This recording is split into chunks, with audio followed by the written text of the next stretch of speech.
하나님께서 이스라엘 백성들을 애굽에서 출애굽시키신 목적이 무엇인지를 말씀하십니다.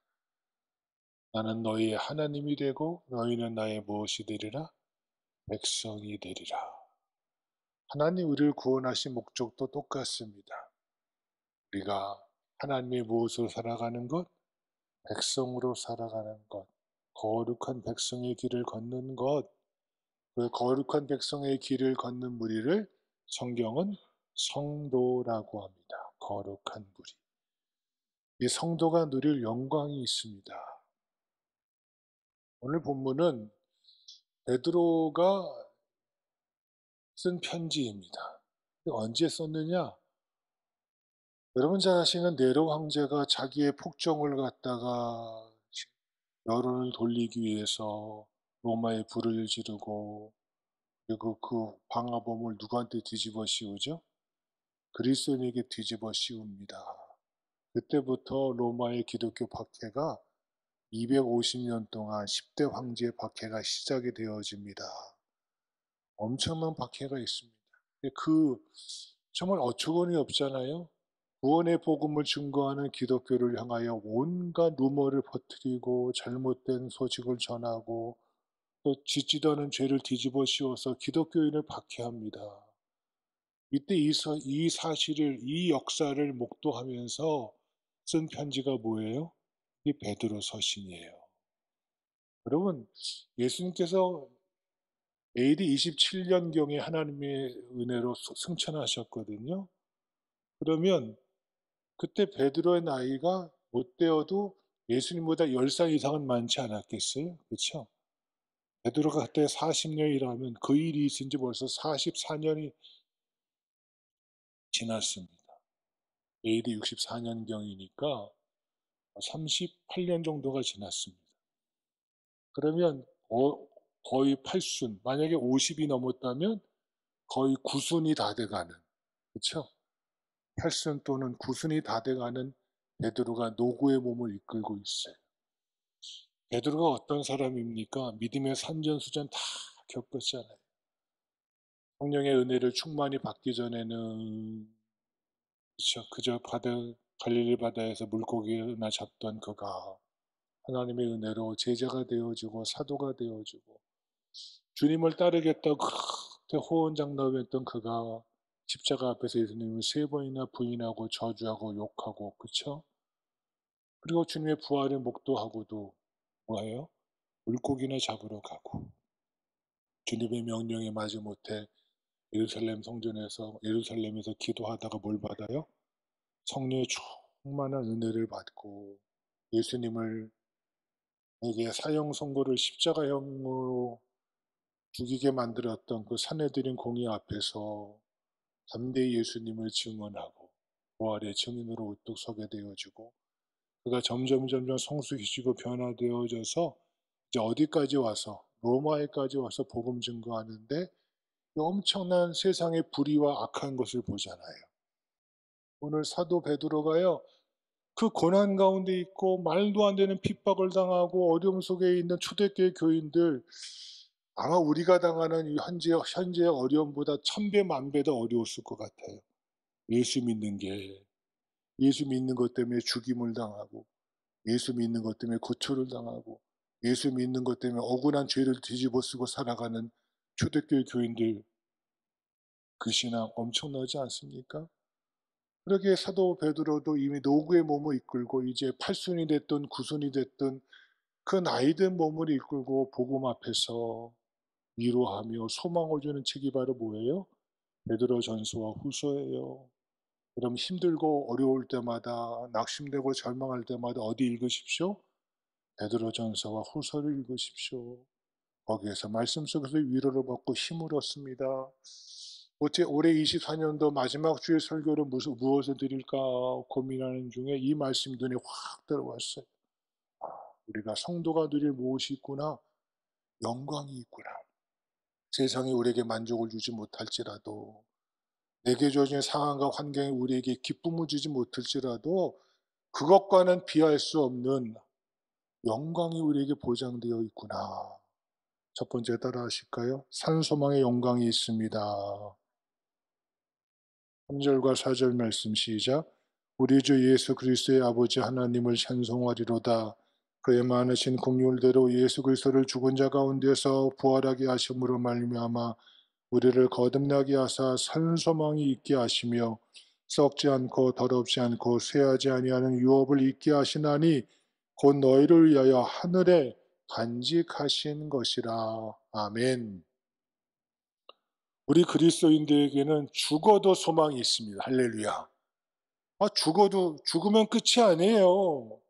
세상 사람은 죽으면 끝인 줄 알고 함부로 사는 거 아니에요. 죽으면 끝인 줄 알고 이 세상에 올인하고 사는 거잖아요. 우리는 이 세상에 올인하면 안 돼요. 하늘나라에 올인해야지. 하늘나라에 올인해야지. 그래서 우리는 산 소망이 있는 자입니다. 본문을 보면 전적으로 타락한 인류 조상 아담과 하와에게 나타나신 하나님의 긍휼하심이 있다고. 그의 많으신 긍휼대로. 이 긍휼이 나타나심이 첫 번째 표징이 무엇입니까? 아담과 하와가 하나님같이 되려고, 아니 하나님의 자리를 탐내서 또 죄를 져놓고도 뭐예요? 핑계대는 아담과 하와. 얼마나 괘씸해요. 하나님, 제가 그만 내 눈이 어두워져서 내 마음이 갈급해서 못된 죄를 졌습니다라고 자백하시면 얼마나 좋아요. 끝까지 누구 핑계대요? 남 핑계대잖아요. 심지어 누구 핑계대요? 아담이 하나님 핑계대잖아요. 하나님이 저 여자 주셔서 따먹은 거 아닙니까? 참 못돼도 너무너무 못됐어요. 그런 인간을 에덴에 두실 수가 없으셔서 하나님이 쫓아내시면서 특단의 조치를 내리시잖아요. 저 험한 세상에 나가 살면 상할까 봐 뭐 하셔요? 짐승을 잡아서 가죽 옷을 만들어서 아담과 하와를 옷을 입혀서 내보내시잖아요. 그게 속죄의 상징이거든요. 구약 시대를 거쳐오면서 속죄제를 드려서 구원받는 길을 열어주셨습니다. 하나님께 나아갈 길이 인간에게는 없습니다. 하나님이 그 길을 열어주시지 않고는 하나님을 만나고 뵐 자가 아무도 없어요. 바꾸어 말하면 우리 능력으로 내 죄를 해결할 수 있는 인간 아무도 없어요. 이렇게 하나님이 열어놓으신 방법이 뭐예요? 제사를 통해서 그 양에게 우리의 죄를 뒤집어 씌워서 하나님께 태워드림으로 속죄함을 받는 길을 열어주신 거예요. 근데 그것은 제사 드릴 때뿐이지 그것이 영원한 속죄가 될 수가 없기에 하나님께서 때가 되셔서 예수님께서 십자가의 죽으심으로 우리의 과거와 현재와 미래의 모든 죄까지 단번에 대속해 주셨습니다. 할렐루야. 그것이 십자가의 죽음입니다. 우리 인류의 모든 죄, 내가 어제 지은 죄, 오늘 지은 죄, 앞으로 지을 모든 미래의 죄까지 예수님이 단번에 십자가의 죽으심으로 우리 모든 인류의 죄를 해결해 주시고 대속해 주셨습니다. 그리고 이어서 예수님의 부활을 통해서 그저 주님이 십자가에서 죄를 대속하셨다면 죽음으로 끝나는 거예요. 죽음으로 끝나지 않고 사망 권세 이기시고 부활하셔서 우리에게 죽음을 이기는 생명의 길을 열어주셨습니다. 할렐루야. 이것이 기독교입니다. 다른 종교는 내가 돌을 닦아서 내가 수양을 해서 내가 의의 경지에 이르는 것이라면 우리 기독교는 그걸 거부합니다. 내 힘으로는 의에 이를 수가 없습니다.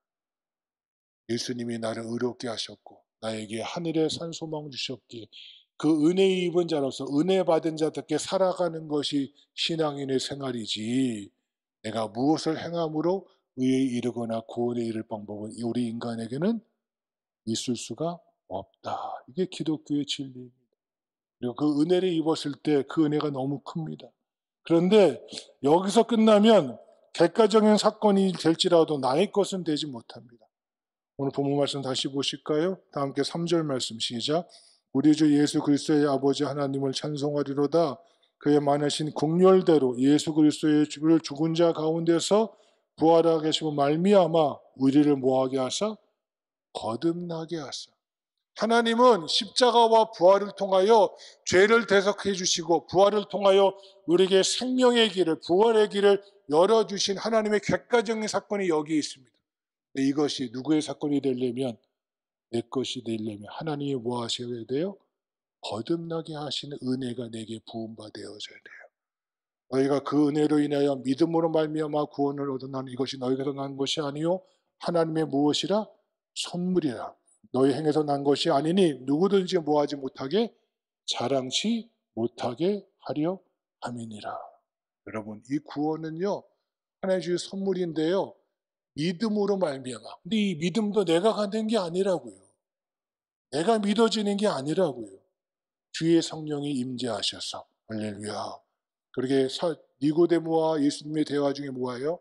성령으로 거듭나지 않고는 하나님의 갈 자가 아무도 없느니라.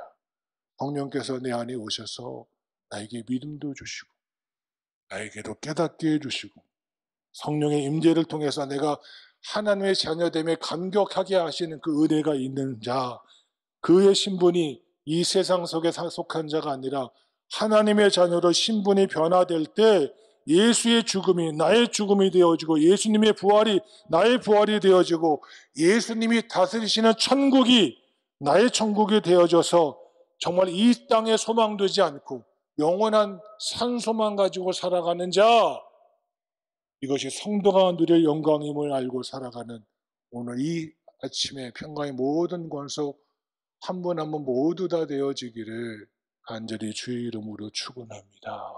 이것이 성도가 누릴 영광입니다. 이 영광을 누리지 못하면요 사소한 것에 목숨 걸어요.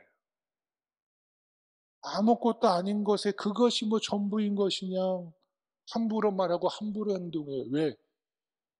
여러분, 정말 진정한 하늘의 영광을, 산소망의 영광을 가진 자는요 그까짓 거 하고 툭 쳐버릴 수 있어. 왜? 이것과 비할 수 없는, 이 땅의 것과 비할 수 없는 하늘의 영광이, 산소망의 영광이 우리에게 있기에. 할렐루야. 두 번째 따라 하시겠습니다. 영화의 영광. 다 함께 5절 말씀 시작. 너희는 말세에 나타내기로 예비하신 구원을 얻기 위하여 믿음으로 말미암아 하나님의 능력으로 보호하심을 받았느니라. 아멘.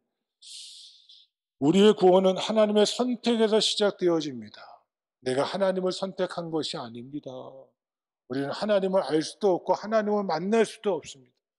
하나님이 만나주시고 하나님이 택해주지 않으시면 내가 여기 있을 수가 없는 것입니다. 그걸 분명히 알아야 합니다. 이것을 하나님 나를 택하셨음을 아는 것, 이것을 과거의 구원이라고 말합니다. 과거의 구원. 하나님의 선택은 하나님의 주권적인 행위입니다. 내가 이래라 저럴 수 없습니다. 하나님께서 전적으로 행하신 은혜이기 때문에, 하나님의 행위이기 때문에 그것을 은혜라고 하는 겁니다. 내가 거부할 수 없는 은혜입니다. 하나님이 나 같은 자도, 이 나 같은 자도, 아무것도 아닌 무지랭이인 나도 하나님이 택하셔서 하나님 나라의 역사에 쓰임받게 하심에 감격하며 살아가는 것, 그게 성도의 삶 아닙니까? 근데 뭐라고? 부족할 수도 있고 나약할 수도 있고 못할 수도 있습니다. 잘할 수도 있습니다. 근데 그거 가지고 뭐라 하지 마세요. 그가 누구 주관에 들어있는 것, 하나님의 나라의 백성으로 살아갈 수 있다는 것, 그거 하나로 감격하며 사는 거지. 이게 회사도 아니고요. 문공행상 따지는 것도 아니고요. 은혜로 살아가는 것입니다. 그래서 우리가 예수님을 믿게 되면 우리 영원히 구원을 받습니다. 다 함께 우리 베드로전서 1장 9절 말씀 시작. 믿음의 결국 곧 영혼의 구원을 받음이라. 내가 믿는 순간 하나님과 막혀있던 내 영이 하나님과 소통할 수 없었던, 그저 마귀에게 지배를 받고 마귀의 속박 아래 살고 있던 내 영혼이 누구와 소통하게 돼요? 하나님과 소통하게 돼요. 그때 내 기도가 하나님께 상달되기 시작하는 거예요. 세상 것만 알고 세상의 전부이지 않는 내가 이제 하나님의 나라와 영광 위에서 주의 뜻을 구하는 자가 돼요. 자꾸 땅의 것 구하지 마세요. 이 정도만 해도 감사하세요. 여러분, 그런데 이것을, 내 영혼이 구원받은 것을 현재의 구원이라고 말합니다. 근데 문제가 있습니다. 내 육신은 아직 구원받은 상태가 아니라는 겁니다. 어제 저녁에 전화를 받았습니다. 우리 강순복 명예권사님께서 그동안 좀 호흡하기가 많이 곤란하셨는데 병원에 입원하셨고 어저께 하나님의 부르심을 받으셨다고. 우리 강 권사님이 한 7년 전쯤에 이 고관절의 무혈성 괴사증으로 고생하셨어요. 올대병원에서 그냥 누워 계시라고, 치료가 안 된다고 그러길래 제가 신방 가서 여기 계시지 마시라고, 빨리 아산병원이나 경희대병원으로 가시라고. 그곳에 가면 이 고관절 수술을 그때 처음 막 시작할 때였거든요. 그 당시 우리나라에서 얼마 안 돼. 그래서 그곳으로 가셔서 수술 받으시라고. 가셔서 3개월 만에 내려오셨어요. 왜냐하면 고관절 양쪽을 수술하면 3개월 동안 누워 계셔야 되거든요. 그리고 내려오셔서 지금 잘 걷고 신앙생활 잘 하시다가 몇 개월 전부터, 제가 지난 봄에 신방 갔을 때 목사님 제가 얼마나 살지 모르겠어요 그러셨는데 호흡이 점점 안 된다고 얘기를 제가 계속 보고를 받았고 병원에 입원했다가 퇴원했다 하셨다가 어저께 92세로 하나님의 부르심을 받으셨습니다. 우리 육신은 그렇습니다. 세월에 따라서 나이가 들고 늙고 병들어 거동을 못하다가 죽어 흙으로 돌아가는 것이 우리 육신의 모습입니다. 왜냐하면 육신은 아직 구원을 받지 못했기 때문입니다. 구원의 완성은 아니기 때문입니다. 내가 하나님의 선택을 받아서 자녀가 된 것 과거의 구원이고, 내가 오늘 예수 믿어서 내 영혼이 구원받아 하나님과 소통하게 되어진 것 현재의 구원인데, 내가 아직 육신을 생로병사의 굴레 속에서 살아가는 것이 우리 육신의 현존의 모습입니다. 그런데 성경은 말합니다. 다음 다시 5절 말씀 시작. 너희는 말세에 나타내기로 예비하신 구원을 얻기 위하여, 할렐루야. 말세에 나타내기로 예비하신 구원을 얻기 위하여. 말세에 우리에게 주시려고 예비하신 구원은 주님께서 재림하실 때 시간과 공간을 초월하여 우리의 이 썩을 몸을, 이 죽은 몸을 영화로운 몸으로 주님이 부활하신 것 같이 우리의 몸을 부활시켜 주시는 완성되는 구원을 우리에게 말씀해 주고 계시는 것입니다. 이 죽을 것이 죽지 아니함을 입겠고 이 썩을 것이 썩지 아니함을 입는 것. 이것이 바로 뭐예요? 영화의 영광입니다. 우리는 아직 완전한 구원을 받지 못한 자입니다. 과거의 구원을 받았습니다. 현재의 구원도 받았습니다. 믿음으로. 근데 뭐는 아직 못 받았어요? 미래의 구원, 영화되어지는 구원. 주님 오시는 날 이 썩을 몸이 썩지 아니함을 입겠고 이 죽은 몸이 죽지 아니함을 입는 그 영광스러운 몸, 이 죽은 몸과 이 썩은 몸 가지고는 영원한 하나님 나라에 들어갈 수가 없기에 이 몸 가지고 하늘나라 갈 수 있겠어요? 못 가요. 늙는다니까요. 아프다니까요. 예? 아마 여기 한번 일주일만 굶어 보십시오. 눈에 뵈는 게 없을 거예요. 배고파가지고. 예? 그게 우리 몸이에요. 그런데 여러분, 저 천국 가면요, 그 모든 것에서 자유함을 느낍니다. 우리 몸이 가장 영화스러운 몸으로 변하는 영화의 영광이 우리 가운데 있기에 그 성도의 영광을 바라보며 살아가는 자, 이 땅에 우리 모두이기를 간절히 주의 이름으로 축원합니다. 마지막으로 따라합시다. 상급의 영광. 6절과 7절 말씀 시작. 그러면 너희가 이제 여러 가지 시험으로 말미암아 잠깐 근심하게 되지 않을 수 없으나 오히려 크게 기뻐하는도다. 너희 믿음의 확실함은 물로 연단하여도 없어질 금보다 더 귀하여 예수 그리스도께서 나타나실 때 칭찬과 영광과 존귀를 얻게 할 것이니라. 아멘. 제가 울산에 내려오기 전에 23년도인가요? 2003년도인가 그때 원로 목사님 은퇴 예식을 하면서 전해 성교동교회 은퇴 예식을 제가 잘 주관하고 준비를 했었습니다. 그때도 그 교회에서 이제 은퇴하신 분께 행운의 열쇠를 해드렸거든요.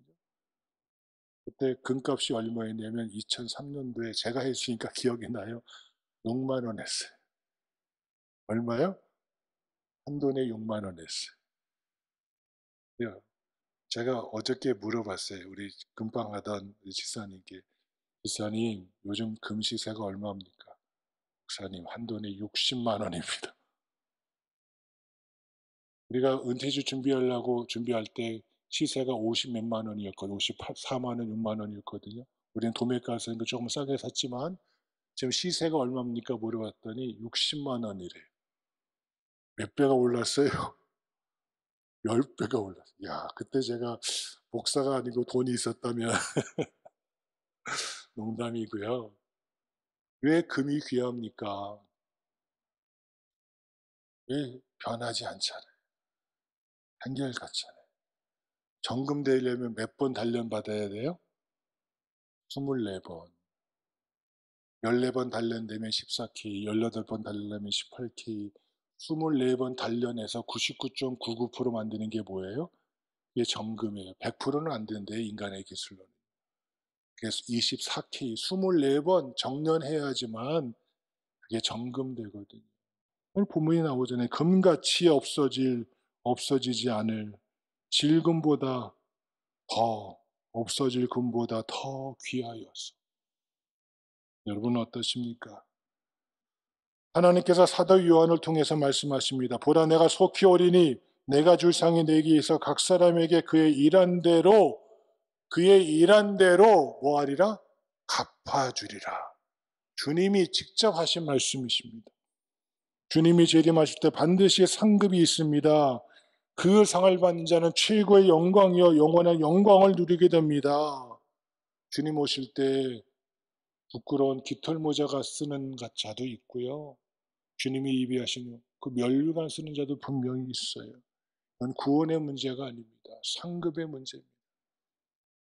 무엇을 보시고 그 믿음을 보시고 믿음으로 행한 것을 보시고 본문을 보면 믿는 사람에게 시험이 있어서 고난과 고통을 당하게 된다고 베드로는 말하고 있습니다. 그럼 본문 말씀 있잖아요. 여러 가지 시험으로 말미암아 잠깐 근심하게 되지 않을 수 없으나 지금 엄청나게 큰 핍박과 환난 가운데 초대교회 성도들에게 위로를 하고 있는 말씀 아닙니까? 성도가 당하는 고난에는 반드시 하나님의 뜻이 계십니다. 고난을 통해서 믿음을 정금같이 연단하신다고 말씀하십니다. 우리 성도는 믿는 대로 되고 믿는 만큼 받고 믿는 대로 충성하게 됩니다. 그래서 믿음이 중요합니다. 내 믿음이 약해질 수가 있습니다. 제가 서두에 말씀드렸죠. 뭘 보면 사람 보고 세상 보면 교회 안에서도 사람 때문에 일 때문에 시험 당하지 마세요. 그건 누가 주는 거예요? 마귀가 주는 거예요. 예수님 보고 만족하세요. 예수님 보고 기뻐하세요.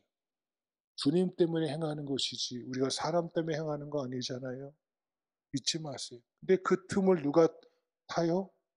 마귀라는 놈이 기가 막히게 알거든요. 여러분, 예수님께서 제자들 중에 자기 제자가 배반한 걸 아시니까 속이 얼마나 아프셨겠어요.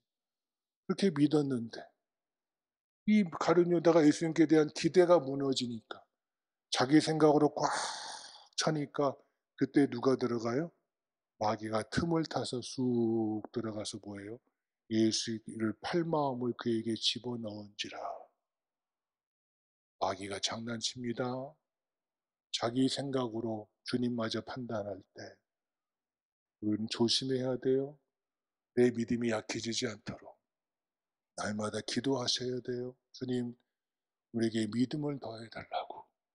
내 믿음이 시험 들지 않도록 내가 믿는 만큼 되어지고 믿는 만큼 받게 되어지고 믿는 만큼 충성할 수 있기에 주여 우리에게 믿음을 더해달라고. 그때 그 결과 우리는 칭찬과 영광과 존귀를 얻게 된다고 본문은 밝혀주고 있습니다. 이것이 바로 정금 같은 믿음으로 살고 충성한 자에게 주셔서 우리에게 주시는 상급의 영광인 줄 알고 바라보는 자. 그러게 우리는 이 세상을 넉넉히 이길 수 있는 것입니다. 그래서 세상의 것 필요하지만 그것이 전부가 아닙니다. 그것에 목숨 걸지 마십시오. 우리는 하나님의 것, 산소망이 있고 영화로운 그 날이 있고 그리고 우리에게 하나님이 주시는 상급이 있기에 그것을 바라보며 그 영광을 바라보며 살아가는 자 24년도를 마무리하는 성도가 누릴 영광을 보고 살아가는 자가 우리 모두이기를 간절히 주의 이름으로 축원합니다.